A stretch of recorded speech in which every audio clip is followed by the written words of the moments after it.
We are out here, we're reacting to the NBA opening night, opening day, whatever you wanna call it. For me, it was opening night, obviously, since I live in Europe, Czech Republic precisely, and I woke up at 4 a.m. to watch my Warriors dismantle the Lakers. It was a hilarious game, it felt like a preseason game in some type of way, but first, let me talk about the Sixers and the Celtics.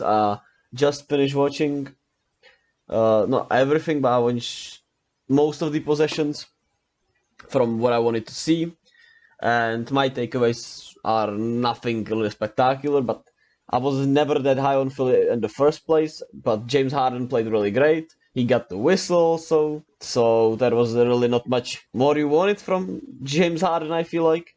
He did his thing. He looked like 2019 James Harden in a way. And that's what Philly needs if they want to be something that I don't think they can be, even though they added some cool depth, some really cool pieces. Tyrese Maxey is taking a step to being a legitimate big three guy, even though he contributed only scoring today, and the defense still for the Sixers was iffy, but Boston also made some really tough shots. Tobias Harris was, I don't know, okay for today, even though he should probably grab more rebounds, should be more active overall, but from Tobias Harris, that's about as good of a performance you can get. But it simply wasn't enough today. They were not missing really anyone. Matisse Thybulle didn't play much, which maybe would be cool to have on Jalen or Jason, but he can't shoot really, or he still has not proven himself to shoot really. So maybe this could be a secret weapon against Boston down the line, but who knows? As I said, James Harden was James Harden, Maxey was really good, Embiid was doing Embiid things, but I'm just not that high on this team. I'm just not that high on Embiid overall, even though he's a great player. I just don't like this team enough for me to, be over the head in them. They could surprise me in the regular season and go be the number one seed, even though I don't expect them to. I'll be dropping the predictions today, maybe tomorrow, and I just feel like this was the best they could offer for now. Obviously, start of the season, who knows what's gonna happen down the line. They got the assets to trade. They got the assets for a trade, so be on the lookout for that. The Sixers could add some pieces during the season, and that could change everything I said here. But this was nothing, crazy for me about the Sixers. Obviously, James Harden is the main story here. He looks healthier. He looks in shape. He looks locked in. He. The question is, how will it go further? When more and more games are on him, because he did look washed last season, and he did not look great. And you can get your body right for the start of the season, but who knows with the season going on. He has been injury prone the last few years when you think about it, in a way. And Joel Embiid has always been injury prone. Which, we don't want to see that, but it's just the way it is. You have to include it. And yeah, that's it for the Sixers side. And now we can move to Boston, who I am high on the Celtics still, because I feel like they just, got the swagger. I don't feel like they will be dismantled by the finals, so I feel like they will bounce back, even though, Ime Udoka situation, we don't want to get into that. He did something stupid, which is also funny to think about it. The two finalists had some unique situations in the offseason when you think about it. And they have to get through them. I believe they will. Jason Tatum, even though the three didn't fall as well as it could have, obviously, he was sensational. He is a sneaky MVP this season. He could win the MVP this season if they are the one seed and he keeps playing like this.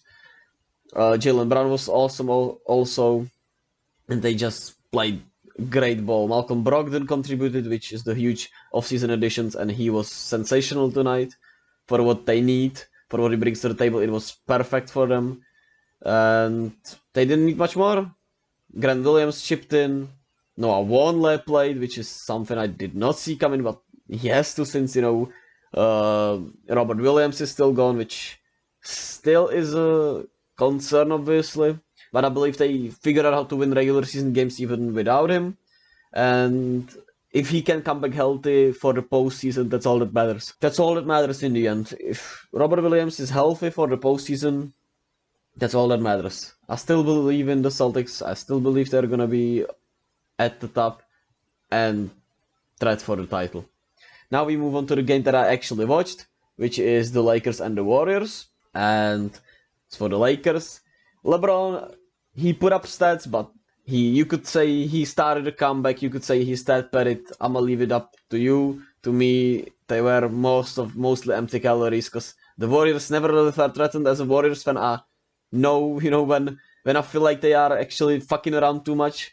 But this time it just felt like they knew they were just that much better and it didn't matter. Lonnie Walker was not great. He needs to make threes since he is playing with LeBron and the Lakers. Russ was really good today. He played about as good as he can. AD, I don't think AD was that good. The defense was still, meh.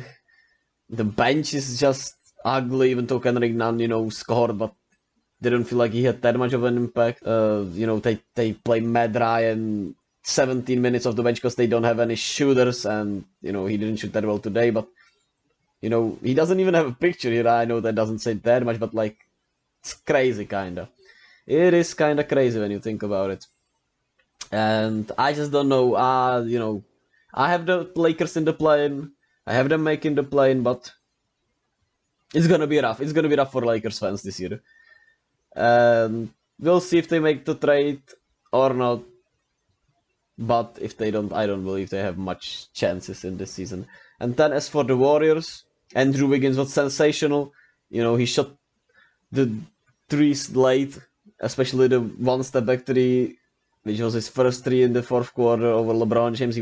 He got his contract, he got the boards, he got assists, the championship glow looked the best on him.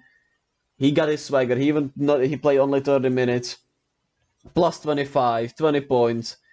He was great. And with the new contract coming in, it's already looking like a bargain. Coming into his prime, into his, just basketball nirvana, you might say, because he just found home, won a championship, was the second best player, figured out how to defend better, how to rebound better. He just looks great. As for Draymond, the conditioning for Draymond was still not that good, and he played right. The defense with him always looks better than without him. He put up his regular triple single, haha. The documentary before the game was weird. Let's just say that. But besides from that, it was right. I hope he plays better against Sacramento or Denver because I have him in my fantasy, which I don't know why I did, but I did it. And I need better fantasy points, that's for sure. Kevin, but the main story is still the bench. They played a lot of minutes from the bench. Patrick Baldwin was still inactive, but Moses Moody didn't even play that much because he was, he didn't play the last preseason game, and it seems like he was somewhat hurt, so he played few minutes, but he's gonna play more during the season. Dante played really good.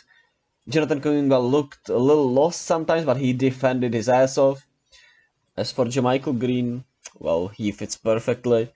He's gonna get bored. He's gonna play his ass off on defense. He's gonna make some threes. He's not gonna be this great every night, but it's just perfect. James Wiseman looked pretty good, obviously on defense.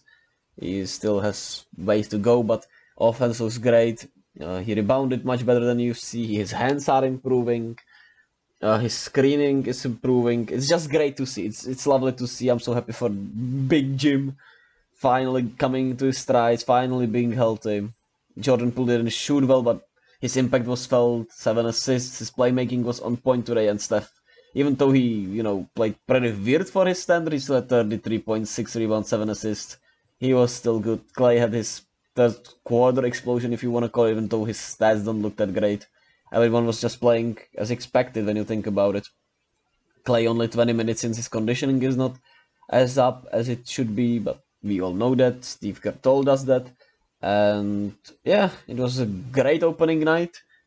Brilliant ring ceremony.